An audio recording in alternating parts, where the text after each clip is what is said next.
Awami League is coming back বলতে পারেন বাংলাদেশে। আবার যদি আওয়ামী লীগ আসে অনেক ভালো হবে। আওয়ামী লীগ অবশ্যই আবার ব্যাক করবে ভাই। বাংলাদেশের সবথেকে বড় দল হলো আওয়ামী লীগ, প্রতি ঘরে ঘরে মানুষের ভিতরে ঢুকে গেছে। ঢাকা মহানগরে প্রতিনিয়ত আওয়ামী লীগের মিছিল ও প্রতিরোধ কর্মসূচি ও চলমান। এবার সে ছায়া পড়ল ঝিনাইদহ জেলায়।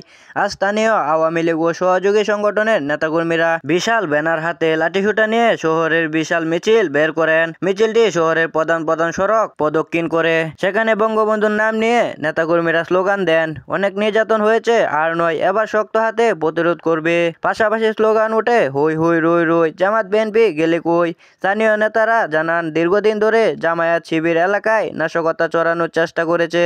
এবার আওয়ামী লীগের এই সুপরিকল্পিত মিছিল তাদের জন্য সরাসরি সতর্কবার্তা। মিছিলে অংশ নেওয়া নেতাকর্মীরা স্পষ্ট বার্তা দেন যে এদেশে বঙ্গবন্ধুর আদর্শের বিরুদ্ধে কোনো ষড়যন্ত্র বরদাস্ত করা হবে না।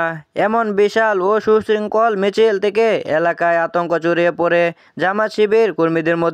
স্থানীয়দের মতে হঠাৎ করে তা নীরব হয়ে গেছে। পুলিশও পরিস্থিতি পর্যবেক্ষণ করলেও বাধা দেওয়ার সাহস দেখায়নি। ঢাকায় যেভাবে টানা প্রতিরোধ চলছে, এবার ঝিনাইদহ আওয়ামী লীগের শক্তিশালী উপস্থিতি প্রমাণ করলো যে তৃণমূল পর্যন্ত তারা সংগঠিত।